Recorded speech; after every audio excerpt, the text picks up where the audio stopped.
Governor ಹತ್ರ ಇರುವಂತ file ಬಗ್ಗೆ ನಾನು ಮಾತಾಡೋಕೆ ಹೋಗುದಿಲ್ಲ. ಈಗ ಸದ್ಯಕ್ಕೆ ನಾನು ಮಾತಾಡೋಕೆ ಹೋಗುದಿಲ್ಲ. ಇಷ್ಟಕ್ಕೆ ನಾಳೆ ತಾವು ಉತ್ತರವನ್ನು ಕೊಡಿ. ಜನತೆ ಕೊಡಬೇಕಿದು, ನನಗಲ್ಲ, ಈ ರಾಜ್ಯದ ಜನತೆ ಕೊಡಬೇಕು. ಬಿಜೆಪಿ ಸ್ವಾಮಿ ಅವರು ಶಾಸಕರಾಗಿದ್ದಂತ ಬಿಜೆಪಿ ಮಾಜಿ ಮಂತ್ರಿಗಳು ಅವರು ಕೂಡ ವಿಧಾನ ಪರಿಷತ್ನಲ್ಲಿ ಪ್ರಶ್ನೆ ಕೇಳಿದ್ರು. ಆ ದಾಖಲೆ ನನ್ನ ತಿಳಿದೆ, ರೇವಣ್ಣವ್ರಿಗೆ ಕೊಟ್ಟರು ನನಗೀಗ, ಇಲ್ಲೂ ಕೂಡ ಇದೆ. ನಾನು ಯಾಕೆ ಇವನ್ನೆಲ್ಲ ನಾನು ಮಾತಾಡ್ತಾ ಇದ್ದೀನಿ ಅಂತಂದ್ರೆ, ನೀನು ಗ್ಲಾಸ್ ಹೌಸ್ ಅಲ್ಲಿದ್ದೀರಿ.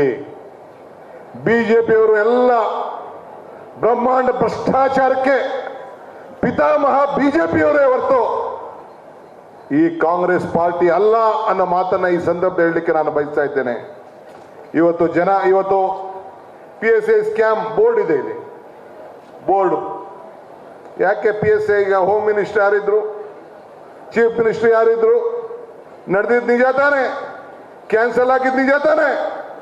ಪಾಪ ಎಲ್ಲ ನೌಕರು ನಮ್ಮ ಜಿಲ್ಲೆಯವರು 3 ಜನ ಪಾಪ ಆಸ್ತಿ ಮಾರ್ಕೊಬಿಟ್ಟಿದ್ರು. ನಮ್ಮ ಮಾಗಡಿಯವರು 3 ಜನ ಆಸ್ತಿ ಪಾಪ ಮಾರ್ಕೊಬಿಟ್ಟಿದ್ರು. ಅವ್ರದ್ದು ಕೆಲಸ ಹೋಯ್ತು ಎಲ್ಲ. ಅಶ್ವತ್ಥ ನಾರಾಯಣ ಡಿಸ್ಟ್ರಿಕ್ಟ್ ಮಿನಿಸ್ಟ್ರು, ಗಂಡು, ಪಾಪ ಗಂಡವರು. ನಾವೆಲ್ಲ ಹೆಂಗಸರು, ಅವ್ರು ಗಂಡವರು. ಅವತ್ತು ನಾನು ಇರ್ಲಿಲ್ಲ, ಅದನ್ನ ಕೇಳ್ತಾ ಇರಂತೆ ನಮ್ಮ ರವಿ ಸುರೇಶ್ ಎಲ್ಲ ಇದ್ರು, ಗಂಡ್ರು ಅಂತ. ಏನ ಯಾರು ಗಂಡಸಿದ್ರೆ ಬಂದ್ರು ಅಂತ. ಇಲ್ಲಪ್ಪ, ನಾವ್ ಹೆಂಗಸರು, ನೀವು ಗಂಡು, ನೀವು ಬಹಳ ದೊಡ್ಡ ಗಂಡು. ಇನ್ನ PSI ಸ್ಕ್ಯಾಂಡಲ್ ಬಗ್ಗೆ ನಾನು ಕೇಳ್ತಾ ಇದ್ದೀನಿ, ಯಾಕೆ ಇವತ್ತು ಮಂತ್ರಿ ರಾಜೀನಾಮೆ ಕೊಡಬೇಕು ಅಂತ ಕೇಳ್ತಾ ಇದ್ದೀರಲ್ಲ ಮುಖ್ಯಮಂತ್ರಿಗಳಿಗೆ, ನೀ ಇದನ್ನ ಪ್ರೂವ್ ಆಯ್ತಲ್ಲ.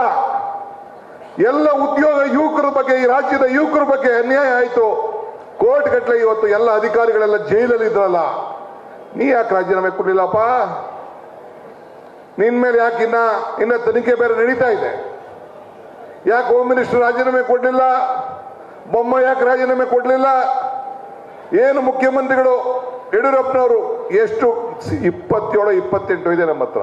ದಿನಕ್ಕೆ 3 ಕೊಡ್ತಾ ಇರೋದು. ನಾವು ಜಾಸ್ತಿ ಕೊಡೋದಿಲ್ಲ, ಪ್ರಶ್ನೆ ಜಾಸ್ತಿ ಆಗೋಯ್ತದೆ ಊಟ.